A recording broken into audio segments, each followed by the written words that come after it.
Alrighty, ladies and gentlemen, and it's me, Brendan, and this is going to be the first of many Arma 3 tutorials. Now, this video is not going to be me showing you how to set up a server. It's not going to be showing you how to set up a script or install a script onto your server or for Altis Life. This video is the number one video I recommend anyone who is wanting to start a game server should watch, and our Altis server, and or anything.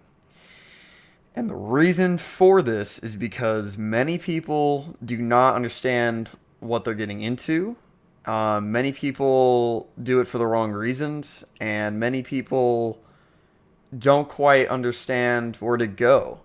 So this is going to be me just giving you some advice for when you're first starting out your server, or if you're planning to, or if you're wanting to do an Arma 3 Altis Life server. And I highly suggest that you watch this video first before any of my other tutorial videos, setup videos, or anything. This video is meant for showcasing my own personal thoughts when I was originally going to start a server, and it's going to also shine some different lights and perspectives on other people who I've just seen from posts on the forum and other places, and their perspectives why they want to start a server. And I'm going to explain kind of a perspective you really want to have for what makes a good server and the type of time and dedication it takes. So starting off, if you're in this for the money, if you're planning to, and this is just going to be the first topic, I'm just going straight into this topic because this topic is really probably the most important topic out of this entire video. And I think it's important that I start at a high point. So if you plan to make an Altis Life server or any Arma 3 server or any game server with the intent of making money back, then just don't even create one at all. And the reason why I'm saying this is because some people, usually younger people who don't have the money monthly or the job to pay for a server, they usually are hoping for after the first couple of months that they can get donations, so then they don't have to keep paying for it. Well, the problem is when you're doing a server, you should have a mindset of you're doing it for like your own internal passion. You know, you can't, and when you're also doing it, you can't just rely on the fact that you may get donations. You can't do that. I've seen some people who've worked really hard in their servers and they're like, oh, I have to shut it down because I haven't got any donations. The thing is for a server, you should honestly just know you have a solid way of paying for the server no matter like what happens. You should always have a solid income for paying for the server. And it should usually be the owner or the developer or someone. It has to be basically the main person or the leader in charge. It can't be like a friend or something like that. I mean, that can be cool if you're really tight with them, but I've just seen some horrible things go on in the past, and I don't want to see those things happen again.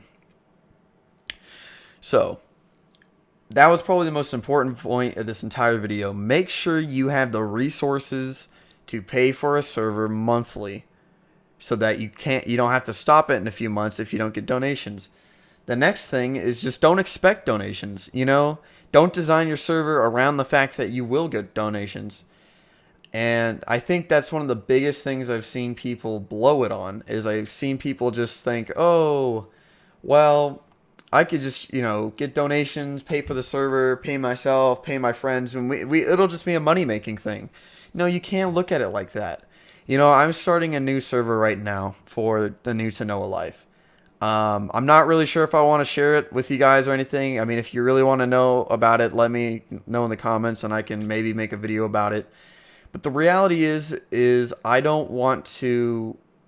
My own server is coming from a lot of view of other players where they go to a server, a bunch of things are unbalanced, or you got to pay for a bunch of things, or the admins are shitty, the roleplay is shitty, there's RDM, there's VDM, all that stuff. Usually people come to make a server from that perspective, or from experiencing so many other servers going, and they went through that with those servers. And That was one of the main reasons I actually wanted to create a server a long time ago, about earlier from when I first started posting these tutorials. And so I understand that completely. But what then you're going to have to understand too as well, like for example, my server we're not taking in any donations.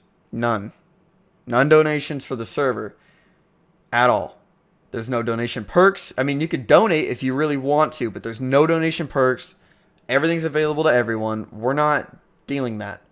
We're not going that route. I think that's completely and utterly wrong. You paid for the expansion. You paid for the game.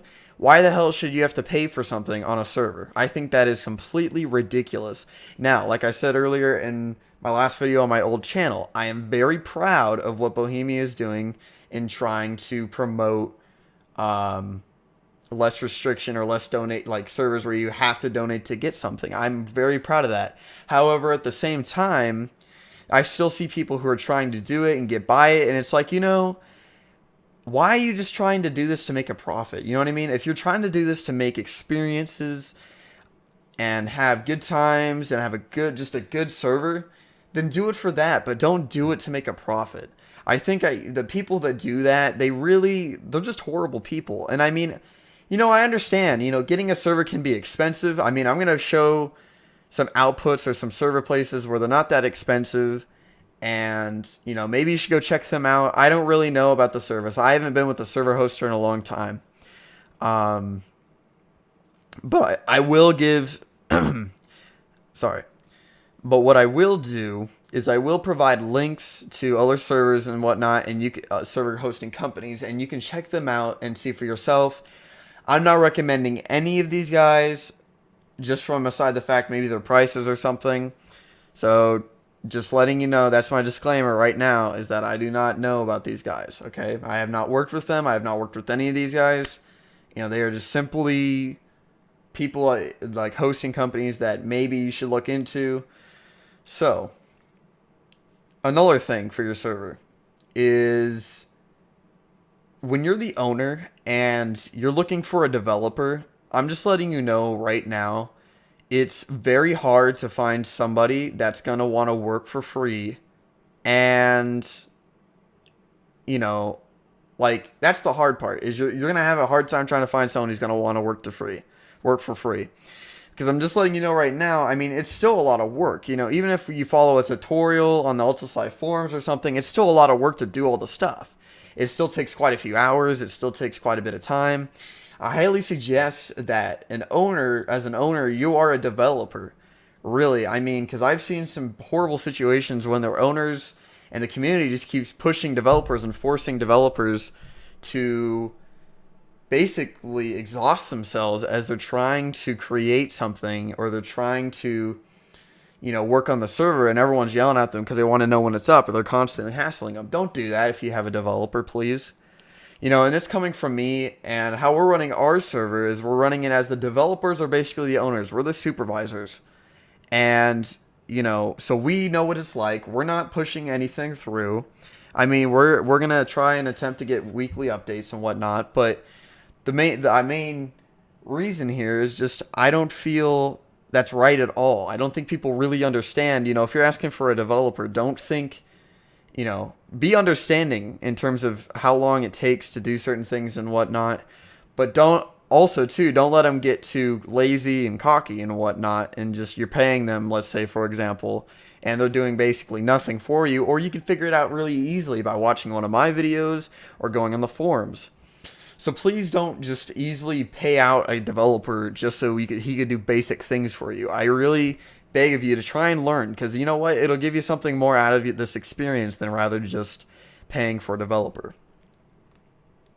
Now, I don't want this video to be long. However, like I said, advice for buying a server. These are going to be a summary of some points and just some major other points that I'm going to add in real quick here. 1, have a guaranteed amount of money for the server. Have that established first. I'm just going to let you know right now, if you're in the United States, it's probably going to have to be like 40 to 50 bucks a month. Just guaranteed. I'm just guaranteeing it right now. That's how much money you're probably going to need to have an Arma 3 server, okay?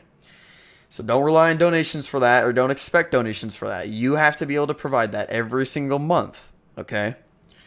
So now, moving on from that, after you have that, make sure if you get a developer or if you develop for yourself, do not take, if you're developing for yourself and you have a community yelling at you, don't take the struggle. Don't take the hassle. If you don't love doing it, then don't do it.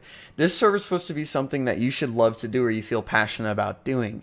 It shouldn't be something that a bunch of your friends just want to do, so you're just going to do it anyways. No, it shouldn't be that at all. If you want to do it, then you do it. That's one of the most important things I think it comes to internally when you want to work on a server. Like when I had this drive for my own server, I work on it for hours and hours straight, and I love to do it. So that's another important point. A third one I would say is probably I would recommend getting a dedicated box. In the United States, I'm going to put a link down below. It's like wholesale internet. If you get like a $40 plus box, you can get Windows Server Evaluation on it. And that'll work well with some of my Windows tutorials. Or you can get a Linux box. And I'll probably be making some Linux tutorials as well. So that's a great cheap way to get a dedicated server, and I highly recommend you get a dedicated server because all the other server companies that just host game servers, you only get like one core, like a few gigs of RAM. You know, sometimes they don't even offer a MySQL server, so then you got to go buy web hosting, and it's just an overall pain in the ass. I mean, sometimes they have automatic setup and they provide a MySQL server, but you have to find those companies. As well as you got to watch out because some companies' support teams are horrible, and you know you really can't expect to learn anything from their staff. So if you're expecting to ask them questions about developing for Altis Life, they will most likely not provide any support for that unless they want like a huge fee for that. So that's like the main few summaries of the points of me trying to advise you guys on if you really should go for a server. You should really go for a server if you personally, who's paying for the server, has a drive for it to develop and want to create this server, not just because, you know, you think it's cool or something. You really got to have this drive. Otherwise, you're going to get unmotivated and drop it really quick, and you're just going to waste some money. And that's just, you know, you're not going to get anywhere with that. And then also too, you know, don't overstress your developers. I mean, don't make, you know, they can't be lazy either. They have to have a passion. They have to have the same passion that you have for the server as well. And if they don't, then maybe it's not, you know, maybe they're not the right person for the job. And lastly, like I said in the very beginning, this is my high point here, is just make sure you have the guaranteed resources for a server. And do not expect donations to be coming in within the next months or within like the following months. I think that is, like I said, a horrible practice in running a server. And I think it puts a lot of pressure on you, the staff, the community, and everyone else to try and like fork up money that really you should be the one providing if this is your idea and this is really what you wanted to do. So this is going to be the first video out of the whole Arma 3 series in terms of tutorials. And I guess you could say this is a tutorial on deciding whether or not you want to do an Arma 3 server.